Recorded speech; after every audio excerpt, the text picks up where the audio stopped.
Welcome to another episode of Taste and Drink. I'm John O'Hersey and I am the wine buyer for the French Wine Centre. This week we are going to look at two gamets from Domaine Frederic Berne from a little village in Beaujolais called Lantignie. Now Lantignie is just above the villages of Regnie and also Morgon. While it's not one of the 10 sort of famous crus, it is the leading Beaujolais village, and is soon to become the 11th cru. Not only that, but it will soon be the only cru that's 100% organic in Beaujolais. Now, Frederic Berne, or Freddie Berne, as a lot of people like to call him, wasn't born into a winemaking family. He grew up in Beaujolais. However, he actually worked for IBM in Paris, realised that a life wearing a suit wasn't for him. He missed the excitement of harvest time back in Beaujolais. So that was both the hay harvest and also the grape harvest. He missed that feeling of urgency and all hands on deck. You know, nothing else matters when the grapes are coming in. Now, Gamay is often seen as historically has been seen as the poor cousin of Pinot Noir. Now, there's upsides and downsides to it. They don't necessarily they don't reach the same heights as Pinot Noir does in the Côte d'Ivoire or the Côte d'Or, Côte de Beaune, that area. They never will, they cannot. However, they are able to produce wines of interest at higher yields. They're a lot more disease resistant.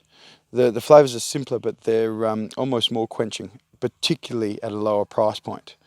So Freddie Berne was actually one of the first producers that we imported, and I actually heard about him because he won Wine Grower of the Future from which is a very prestigious award in France. So not an up-and-coming producer or anything like that, you know, in terms of those words. I mean, you could translate from French to English in that sort of manner, but they try to sort of steer clear of that. What they're looking for are producers who are leading their region or village or, grape variety or mindset ahead of everyone else.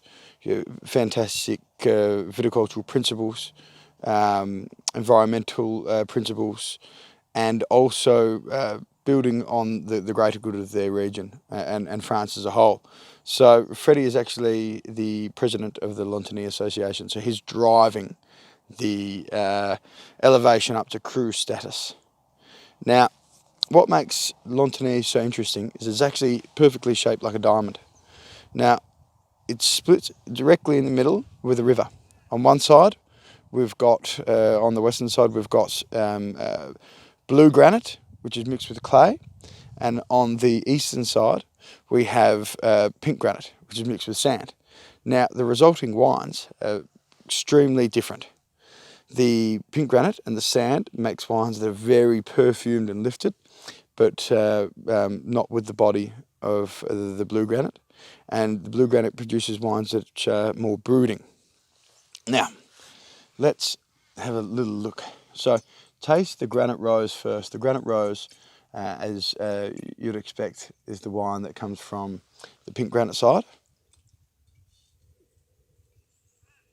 And straight away in the nose, you'll know exactly what I'm talking about. It's incredibly perfumed. If you to compare it to a Burgundy, you'd be thinking Volnay or Chambol-Musigny. Roses and violets. Nuances of fruit, but not overwhelmingly fruit. You know, much more, definitely a lot of fruit, but not in hindsight not in the scheme of things, compared to both. We look at the Le Bruyere, which is a single vineyard on the blue granite side, and then those is much more brooding, much more of a sort of a savoury underlying character as well. A lot more blue fruits, really quite ripe, plum and blueberry. Now, let's have a look on the palate.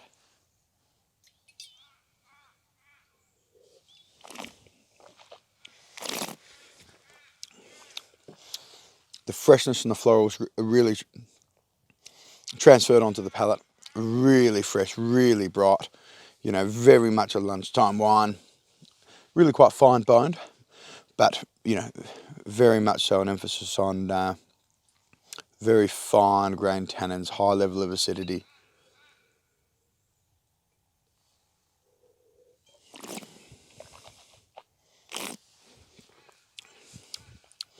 And while the Le Bruyere from the blue granite still has, you know, a lot of acidity and freshness, the tannins really are wrapped with some of that darker fruit, you know, plum, cassis, whereas the fruit from the granite rose really is that sort of slightly unripe strawberry, slightly unripe raspberry. You know, they've both got fruit characters that lay over each other. However, you can definitely, you know, see the outliers of fruit there. Now, let's have a go of these wines with a bit of steak tartare. Now, with Beaujolais being a notoriously good lunching wine, I thought I would pick one of my favourite lunches to have while I'm in France, looking for new wines and tasting the next vintage of our current producers, and that is steak tartare. Now, over in France, I'll be having these with some nice French fries with some frites or a little bit of crusty bread. Now, just because it's mid-afternoon, I thought I could leave the bread at home. However, let's delve in. So I've mixed it together.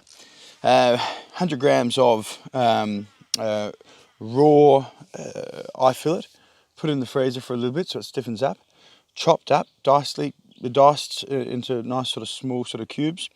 Then 4 grams of capers, 4 grams of shallots, 4 grams of dill, and an egg yolk in the middle, a little bit of salt and pepper, a touch of Tabasco to your liking. I love Tabasco sauce, so I always have a little bit.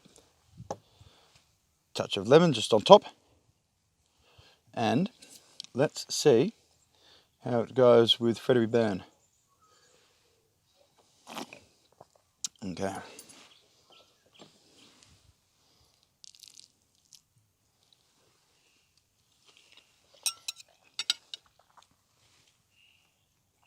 It's honestly so easy to make.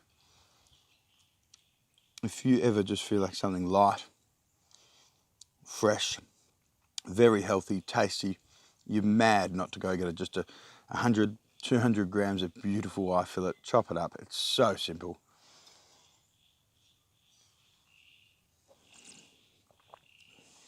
And it goes beautifully with the Beaujolais. I just had it with the granite rose, and it filled the granite rose with fruit that it didn't have before. The same fruit spectrum, but just more complete. It got rid of the sort of the white floral and the lemon pith edge that it had, and just magnified the raspberries and fresh strawberries. Now, try a little bit more with the Le Bruyere.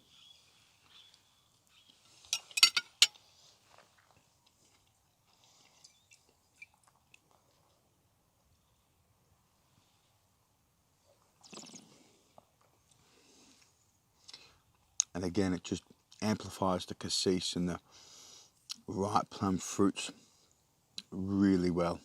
And that's the other great thing about Beaujolais and Gamay, is it holds chili, spices and heat really quite well. So the Tabasco's jumping out at me, but the Beaujolais is just holding it beautifully.